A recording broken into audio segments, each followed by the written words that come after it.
you coming back up? You say goodbye? What's that? Yeah, I guess we have probably 5 minutes for questions if there are. Okay. You have a mic for. Okay. I mean, if you have questions, don't hesitate to ask them now or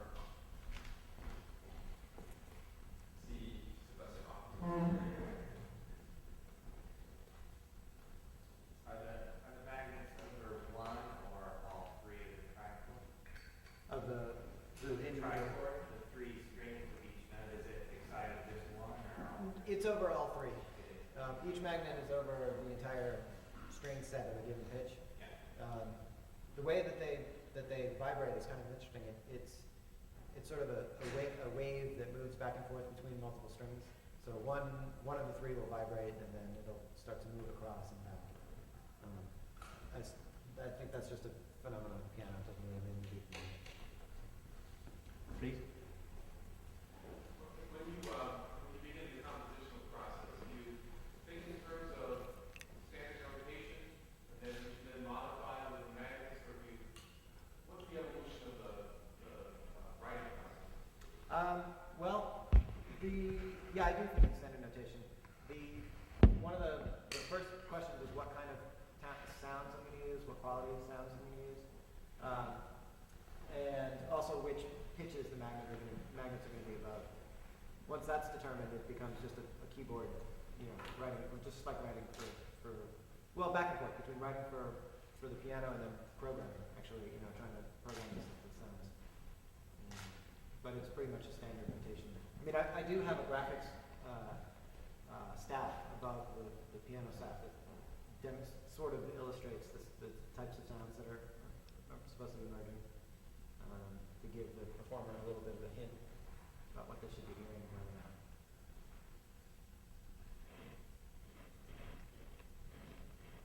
Well, you first, and then. Have either of you done any extensive work with improvisation and using these techniques? Well, there's a lot of improvisation. Like in the beginning of Pear's piece, there's just space notation, and I know which keys I should play because I guess these trigger the magnets. But I'm free to play in whatever way I want to. And I mean, but live electronics, there is a way to. I mean, many people do improvise with it.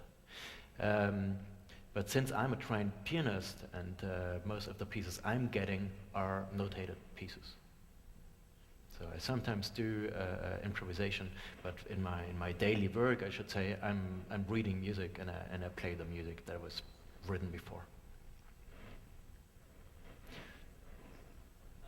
As a performer, a trained pianist, do you ever find it, I guess, kind of a hindrance to be a trained pianist working this way? Do you ever find it gets in your way of working what a composer or somebody else might expect from a pianist? Well, I need to be a first trained pianist in the first place because else I could not play this kind of music.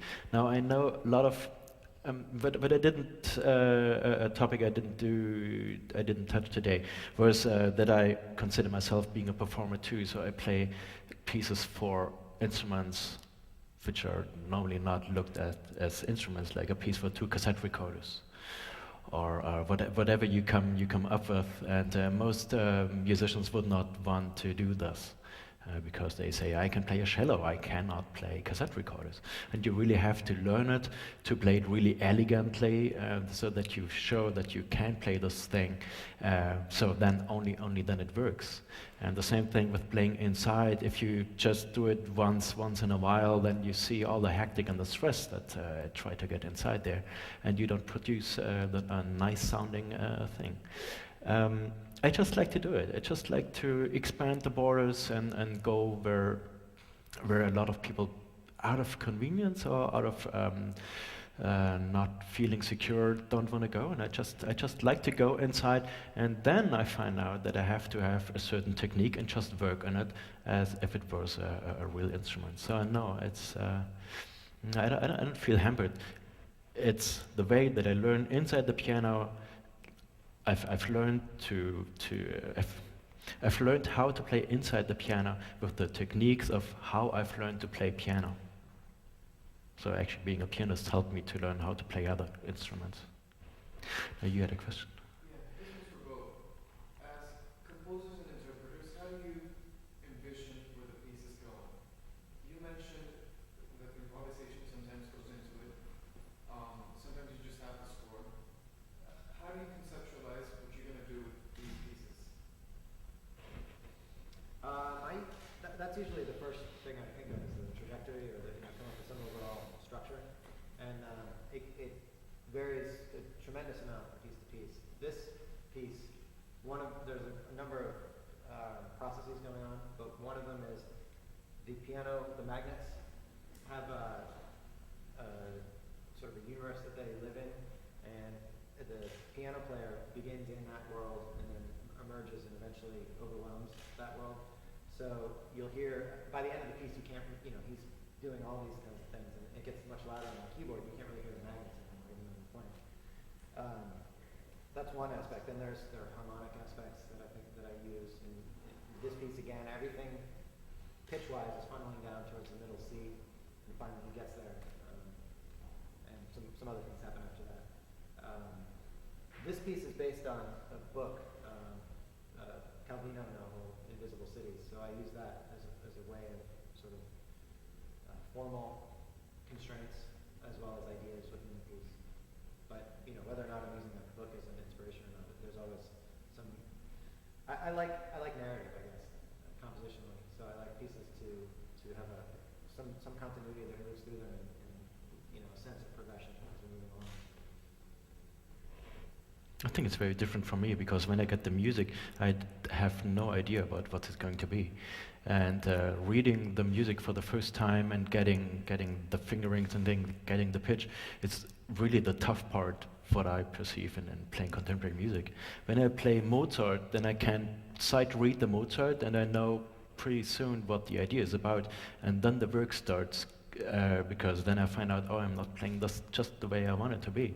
And then the tough part starts. With contemporary music, it's different. Like when I played the piece with Hans, he sent me PDF files from, when he was ready with a page, he would send me the PDF file. I would print it out and start learning the music. And of course, in the beginning, it's like a foreign language. I have no idea what it is. And then slowly, I start practicing often 6 times slower than the piece originally is. And so if I have a 4/4 bar and that's in 60, it takes me 24 seconds just to see this, because I really take it slow. And what is this? And of course, when I play it 6 times slower, I don't know what's going on, but I don't know anyway. So I just practice, and I go on and I get faster and faster, and then I can play the whole line, and then half of the page, and then 2 pages, and then so suddenly I realize what's going on, and then at some point, experience helps too. So with Hans' piece, it was funny that we called and I asked him, is it measured 16 to 19 that are going to record? Because I just could see it in the music. I bet he will record these ones. And it was funny because it was true, and I was just guessing. It's got to be those. So after a while, you get a sense of what it is. But actually, the first reading is really hard, and then you finally get into the music, and then it's getting better. One more, I think we should close down now.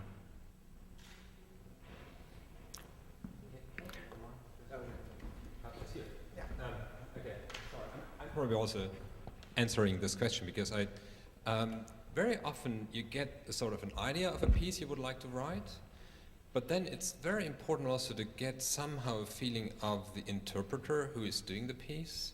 So you can't really write this piece, or I can't really write this music without having some idea of the involvement and the capacities of the interpreter, what he's able to do. So when I was writing the piece, we were calling each other or just sending a phrase, and then he asked me a question, is this like this or is this like that? And so sort of while writing, I was already in contact with him, and it was sort of getting inspirations from both sides together into the piece. Yeah. Okay, I have to try to cut it now. Sorry. We have to prepare for the concert tonight. Thank you very much for coming, and thank you very much, Sebastian and Per, for your very nice talk. And so, see you tonight, hopefully. Okay, thank you.